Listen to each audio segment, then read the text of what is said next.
श्री राम जी बोले,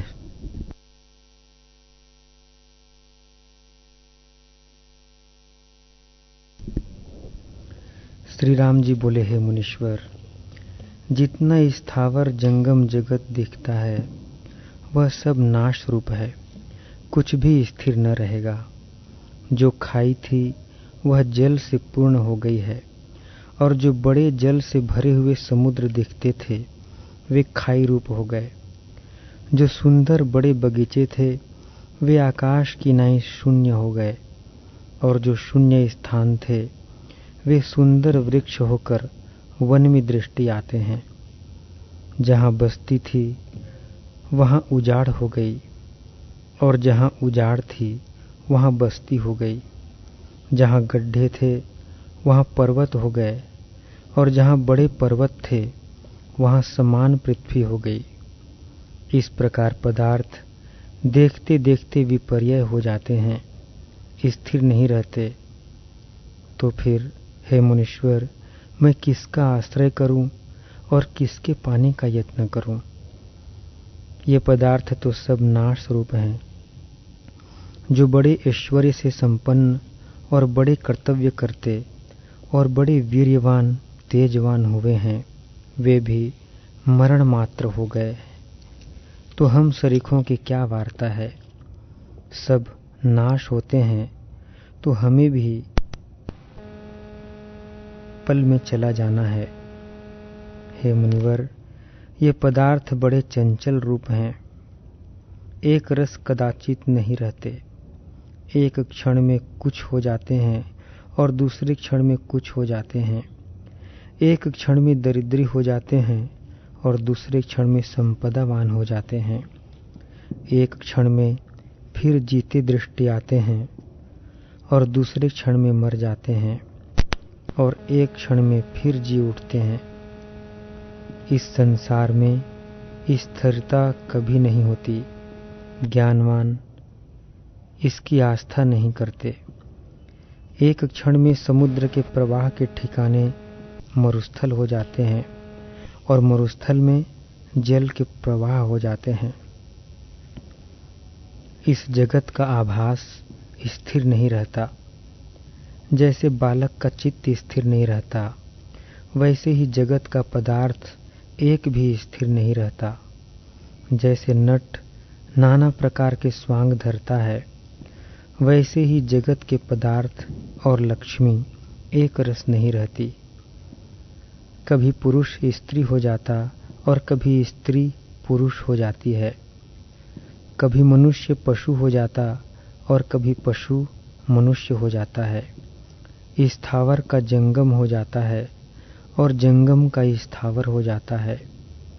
मनुष्य का देवता हो जाता है और देवता का मनुष्य हो जाता है।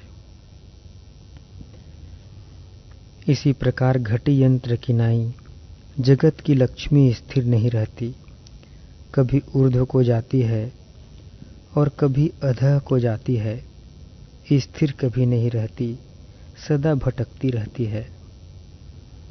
जितने पदार्थ दृष्टि आते हैं वे सब नष्ट हो जाएंगे, किसी भांति स्थिर न रहेंगे।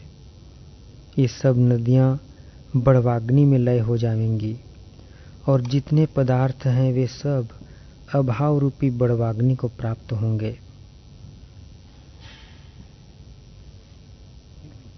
बड़े बड़े बलिष्ठ भी मेरे देखते ही देखते लीन हो गए हैं।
जितने पदार्थ हैं वे सब अभाव रूपी बड़वाग्नि को प्राप्त होंगे।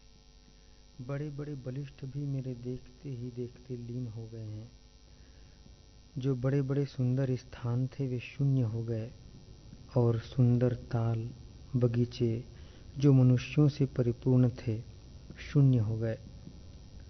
मरुस्थल की भूमि सुंदर हो गई और घट के पट हो गए हैं। वर के शाप हो जाते हैं और शाप के वर हो जाते हैं। इसी प्रकार हे मुनिवर, जो जगत दृष्टि आता है वह कभी संपत्तिमान और कभी आपत्तिमान दृष्टि में आता है और महाचपल है। ऐसे सब अस्थिर रूप पदार्थों का विचार बिना मैं कैसे आश्रय करूं और किसकी इच्छा करूं? सब तो नाश रूप हैं। ये जो सूर्य प्रकाश युक्ति दृष्टि आते हैं वे भी अंधकार रूप हो जाएंगे। अमृत से पूर्ण चंद्रमा भी शून्य हो जाएगा, और सुमेरुवादी पर्वत, सब लोग, मनुष्य, देवता, यक्ष और राक्षस सब नष्ट होंगे। इससे हे मुनिवर और किसी का क्या कहना है?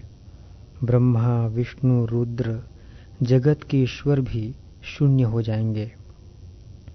जो कुछ जगत दृष्टि आता है और स्त्री, पुत्र, बांधव, ऐश्वर्य, वीर्य और तेज से युक्त नाना प्रकार के जो जीव भासते हैं वे सब नाश रूप हैं। फिर मैं किस पदार्थ का आश्रय करूं और किसकी इच्छा करूं? जो पुरुष दीर्घदर्शी है उसको तो सब पदार्थ विरस हो गए। वह किसी पदार्थ की इच्छा नहीं करता, क्योंकि उसे तो सब पदार्थ नाश रूप भासते हैं, और वह अपनी आयु को बिजली के चमत्कार वत देखता है। जिसको अपनी आयु की प्रतीति होती है सो किसी की इच्छा नहीं करता। जैसे किसी को बलिदान के अर्थ पालते हैं तो वह खाने पीने और भोगने की इच्छा नहीं करता, वैसे ही जिसको अपना मरना सम्मुख भासता है उसको भी किसी पदार्थ की इच्छा नहीं रहती। ये सब पदार्थ आप ही नाश रूप हैं, तो हम किसका आश्रय करके सुखी हों? जैसे कोई पुरुष समुद्र में मोक्ष का आश्रय करके कहे कि मैं इस पर बैठकर समुद्र के पार जाऊंगा और सुखी होऊंगा, तो वह मूर्खता से डूब ही मरेगा। वैसे ही जिस पुरुष ने इन पदार्थों का आश्रय लिया है और उन्हें अपने सुख के निमित्त जानता है वह नष्ट होगा। जो पुरुष जगत को चितवता रहता है उसको यह जगत रमणीय भासता है, और जो रमणीय जानकर नाना प्रकार के कर्म करता है और नाना प्रकार के संकल्प करके जगत में भटकता है उसी को यह भटकाता है। जैसे पवन से धूलि कभी ऊंचे और कभी नीचे आती है, स्थिर नहीं रहती, वैसे ही यह जीव भटकता फिरता है, स्थिर कभी नहीं रहता। और जिस पदार्थ की इच्छा करता है वह सब काल का ग्रास है। ईंधन रूपी जगत वन में काल रूपी अग्नि लगी, उसने सबको ग्रास लिया है। जो इन पदार्थों की इच्छा करते हैं वे महामूर्ख हैं। जिनको आत्मविचार की प्राप्ति है उनको यह जगत भ्रम रूप भासता है, और जिसको आत्मविचार की प्राप्ति नहीं है उसको यह जगत रमणीय भासता है। जगत को देखते ही देखते नष्ट हो जाता है। इस स्वप्नपुरी की नाई संसार की मैं कैसे इच्छा करूं? यह तो दुख का निमित्त है। जैसे विष मिली मिठाई खाने वाले मृत्यु पाते हैं, वैसे ही विषय भोगने वाले नष्ट होते हैं।